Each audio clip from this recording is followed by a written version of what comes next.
본문은 베드로후서의 종결부에 해당하는 부분입니다. 여기서는 베드로후서의 근본 주제인 재림과 거짓 교사 문제에 대한 결론적 권면 및 송영을 보도하고 있습니다. 이를 좀 더 구체적으로 상술하면 다음과 같습니다. 먼저 14절 15절에서는 주의 재림의 날에 병과 흠이 없이 주 앞에 나타날 수 있도록 거룩한 삶을 살 것을 권면하고 있습니다. 이어 15에서 16절에서는 재림에 관한 성경 해석에 신중할 것을 권면하고 있으며 17절에서는 거짓 교사들의 미혹에 빠지지 말도록 권면하고 있습니다. 그리고 18절에서는 그리스도의 은혜와 지속적인 성장을 권면하고 있습니다. 끝으로 10절 하반절에서는 그리스도께 대한 영원한 영광을 돌리는 끝맺는 송영으로 본 서신을 마무리하고 있습니다. 이러한 본 서신의 종결부인 본문을 통해 얻을 수 있는 교훈을 살펴보면 다음과 같습니다.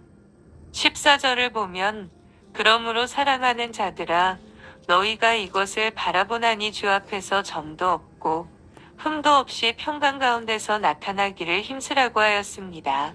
즉 사도 베드로는 본절을 통해 성도들이 하나님 앞에서 흠 없는 모습으로 지내기를 바라는 것입니다. 여기서 점도 없고 흠도 없이라는 말은 구약시대 성소에 바치는 제물에 빗대어 표현된 것입니다. 구약시대 당시에 하나님께 드릴 희생제물들은 하나님이 보시기에 흠이 없고 순전한 것이어야 했습니다. 이에 베드로는 이와 같이 성도들도 온전한 마음을 지녀야 주께서 다시 오시는 날 평강 속에서 주를 맞이할 수 있을 것이라고 가르치고 있습니다. 15절을 보면 또 우리 주의 오래 참으심이 구원이 될 줄로 여기라고 하였습니다. 이는 오래 참으시는 주님의 속성을 잘 드러내주는 말씀입니다. 오래 참음은 사랑의 속성 중 하나입니다. 또한 성령의 9가지 열매 중 하나이기도 합니다. 사도 바울은 옥중에서 성도들에게 편지를 기록하면서 오래 참음으로 사랑 가운데 용납할 것을 말하고 있습니다. 그런데 오래 참다라는 것은 10시간을 참았느냐, 반나절을 참았느냐, 아니면 하루를 참았느냐 등 시간상의 문제가 아닙니다. 오래 참다라는 말의 숨은 뜻은 다른 모든 사람들이 흥분할 때에도 침착함을 잃지 않는 것을 가리킵니다. 즉, 오래 참을 수 있다 라는 것은 다른 사람의 공격이 계속되는 한 계속해서 그의 공격을 견딜 수 있는 능력을 말하는 것입니다. 16절을 보면 또 그 모든 편지에도 이런 일에 관하여 말하였으되 그 중에 알기 어려운 것이 덜어 있으니 무식한 자들과 굳세지 못한 자들이 다른 성경과 같이 그것도 억지로 풀다가 스스로 멸망에 이르느니라고 하였습니다. 이 말씀으로 미루어 볼 때 초대교회 당시에도 성경의 말씀을 꼭 해하는 사람들이 덜어 있었음을 알 수 있습니다. 특히 본문의 중심 주제가 그리스도의 재림이라는 점을 염두에 둔다면 말세의 사건과 재림에 대해서 성경을 올바로 보지 못하고 자기 주장에 사로잡힌 자들이 있었음을 알 수 있습니다. 17절을 보면 그러므로 사랑하는 자들아 너희가 이것을 미리 알았은즉 무법한 자들의 미혹에 이끌려 너희 굳센 데서 떨어질까 삼가라고 하였습니다. 앞절에서 사도 베드로는 성경을 꼭 해하다가는 멸망에 이르게 됨을 경계하였습니다. 그에 이은 본절 말씀에서 그는 잘못된 성경 해석을 가지고 성도들을 미혹하는 자들을 주의하라고 경고하고 있습니다. 왜냐하면 잘못하여 우리들도 이들과 함께 멸망에 빠질 수 있기 때문입니다. 초대교회 당시에도 잘못된 계시를 가지고 성도들을 미혹하는 자들이 많았습니다.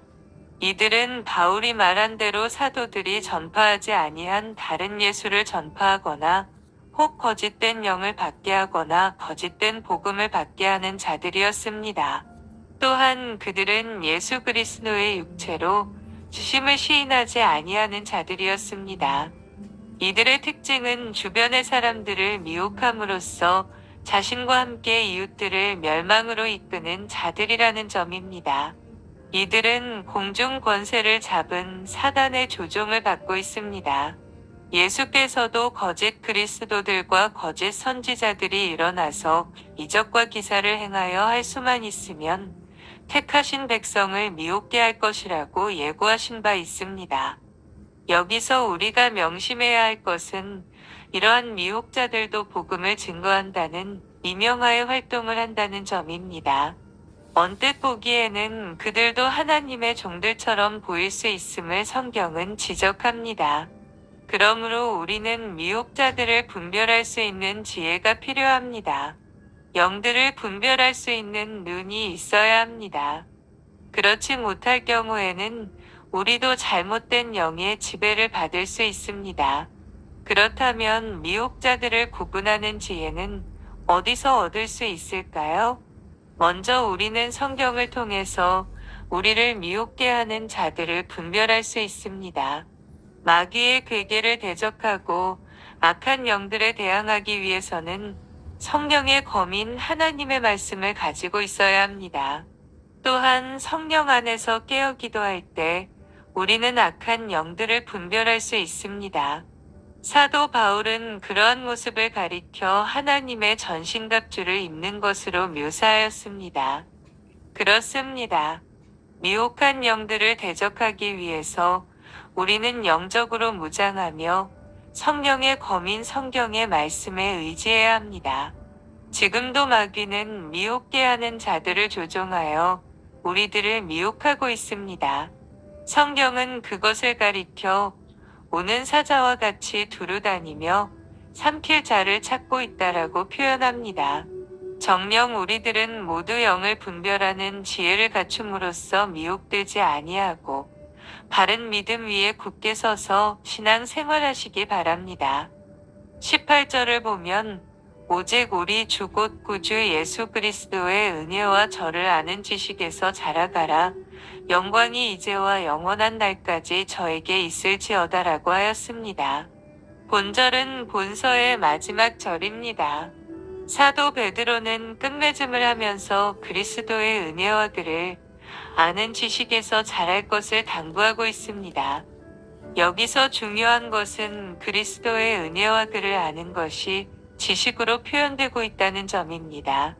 이것은 마치 구원을 받는 것이 그리스도에 대한 지식을 획득함으로 이루어지고 있는 것처럼 착각하게 만듭니다. 또한 은혜와 그리스도에 대해 아는 것이 우리의 노력으로 성장할 수 있는 것처럼 표현되고 있습니다. 그런데 여기서 우리가 주의해야 할 것은 이 말씀이 예수 그리스도를 믿는 성도들에게 하는 말씀이라는 사실입니다. 이들은 이미 그리스도를 주님으로 고백하고 하나님의 은혜를 맛본 자들이었습니다.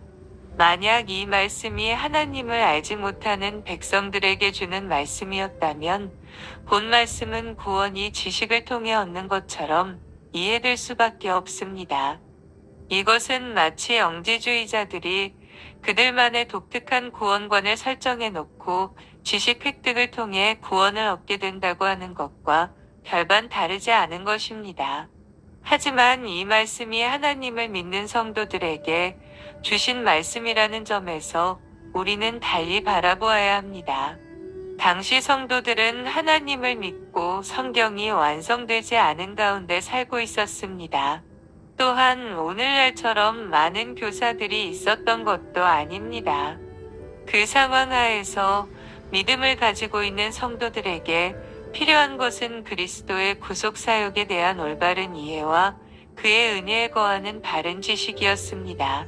그러한 지식이 그들에게 올바로 전수될 때 그들은 이단에 대항할 힘을 얻게 되고 더욱 굳건한 믿음을 가지게 되는 것입니다.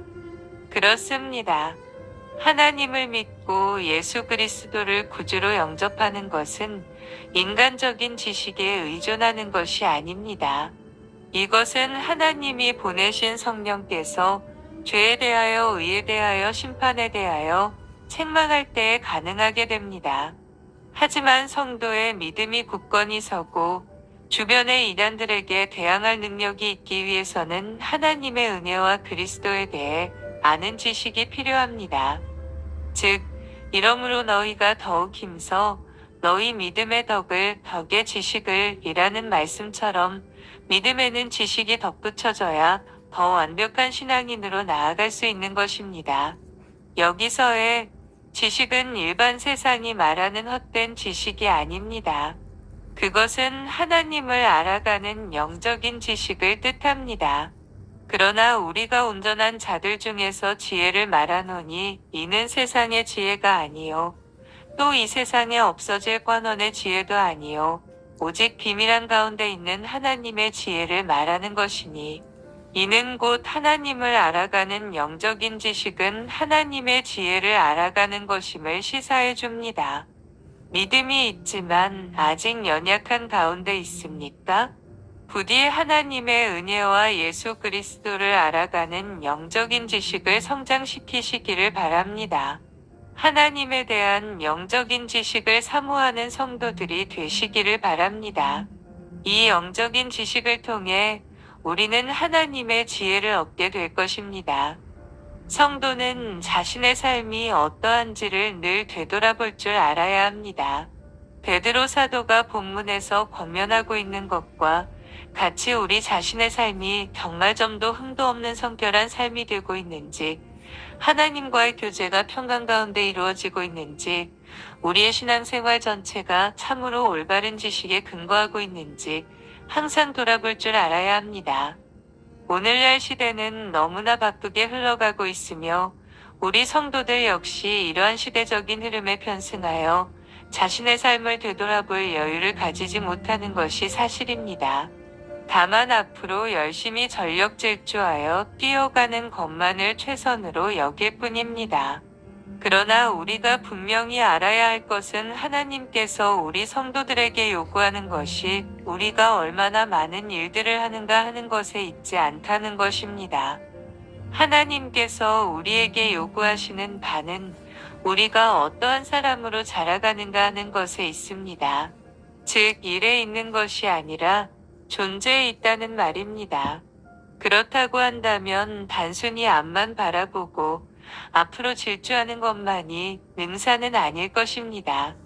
지난 날들을 되돌아보고 현재 자신의 상태를 점검하고 다음의 행선지를 예견하는 자세들이 필요합니다. 그리할 때 진정 우리는 하나님이 원하시는 순전한 자로 자라갈 수 있을 것입니다. 감사합니다.